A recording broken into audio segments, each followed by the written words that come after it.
guess it was last year before. last year. You're not feeling so well, so you go to the doctor, and it like instantly, one day when you go in, your life completely changes.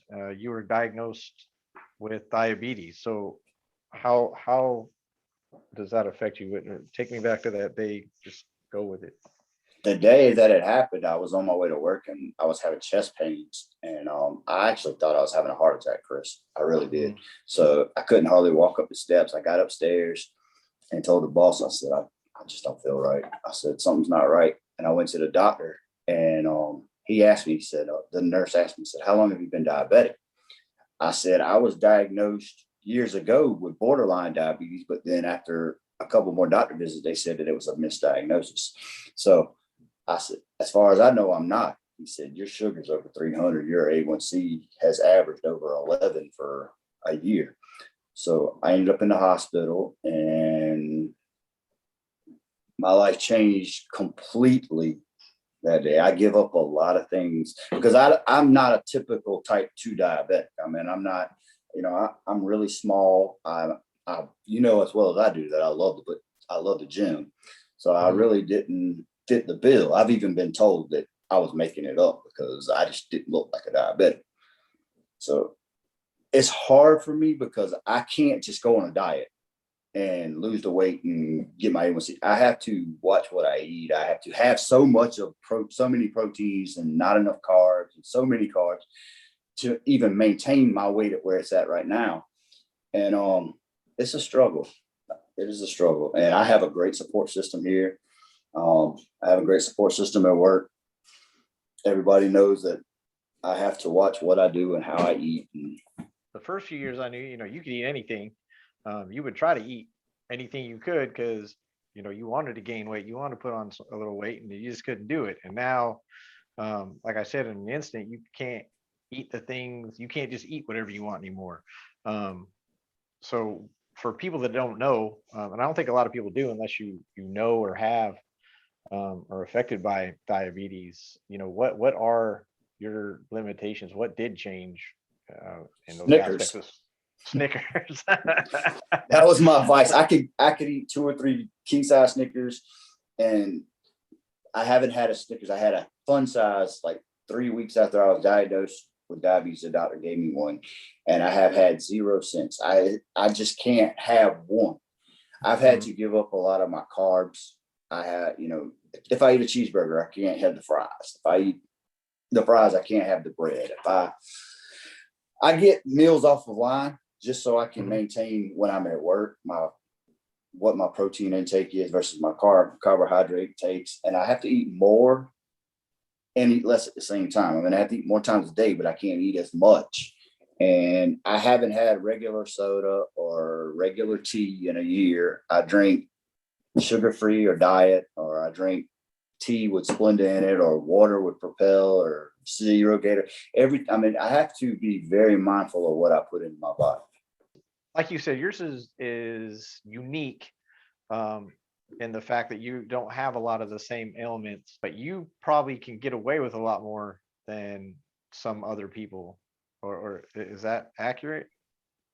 I can get away with it as far as not the effect on my body as far as the size and weight, Mhm. but little things make my blood sugar. Like when I first found out I was diabetic, my anxiety went through the roof. I couldn't do my job. I was so anxious about stupid stuff. Now I've kind of got, as my blood sugar has leveled out and everything, my anxiety has gone back to its normal rate, which I could probably get away with eating a candy bar here and there, but I Mhm. know me and I can't just have one here and there. I would want 10 or 12. But you're right. I can eat more because I don't have to worry about my weight.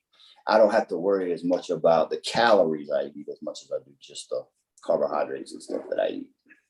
So for somebody, now that you've gone through it, you can look back and see things that you probably couldn't weren't aware of until you got diagnosed. What are some of those things for people that might be watching or might be listening?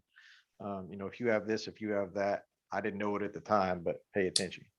Anxiety, being Mhm. anxious about little stuff, chest pain, fatigue, fatigue was a big one. I always felt tired and didn't sleep well, and chest would hurt. I just never felt 100%. Even going to the gym, I never felt 100%.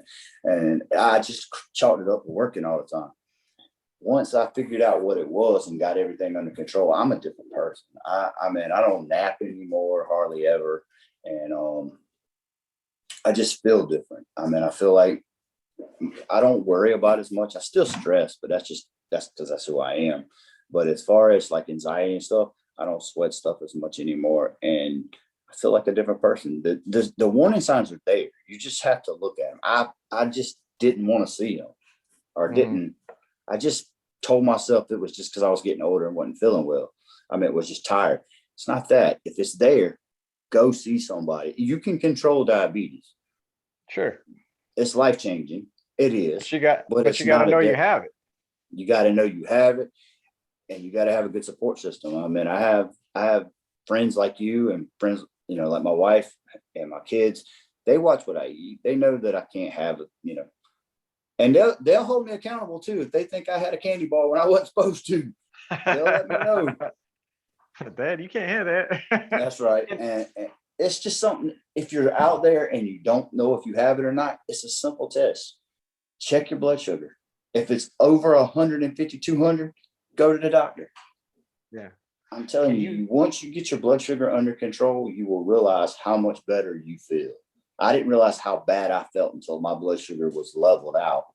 And I still have bad days. I mean, I still have days where I wake up and I really just don't feel like doing anything. I still have days where, and I can tell when my sugar's high, I can tell because I get real irritable and I don't really want to do anything. If my sugar's low, I get tired and hungry. Like today, I didn't eat as much as I should have. I took a little longer watching the soccer game and everything. And I could tell I needed something to eat. You have to eat. Yeah. So there's signs out there, signs for yourself, signs that you can see on other people. So pay attention. Because honestly, what if you hadn't gone to the doctor and you had just kind of kept on this course? What did they say was going to be the byproduct of this? The byproduct would have probably been a coma, waking up in a my sugar getting so high that I actually go into a pass out or go into a coma. I hadn't got to that level yet, but the way I was eating, Chris, I would eat candy bars. I mean, even the guys at work laughed about how much I ate, how much candy I ate, how much soda I drank. I would have eventually killed myself. Maybe not over time, but I would have eventually had a heart attack or had a stroke or something of that nature that I just, I didn't know. Please, anybody out there, if you feel like you're that way, please go to the doctor. You can control it. It just, you got to know. If you think you need to get checked out, then just go get checked out. Don't keep putting it off. It's just not worth it. I have seen a dramatic change. You said you felt one. I'm glad you're doing well. And most importantly, I'm glad you got that family there, like you said, because I know that they do keep you in check. So I'm glad you got that. I hope you enjoyed T's story so far. There's more to be heard right here on our YouTube channel and also in our weekly podcast that drops every Wednesday on your favorite podcast provider. Look for more videos, like, subscribe, share with others, and find us right here where your story can be heard on Y-TiSTiCS. Hey, why not?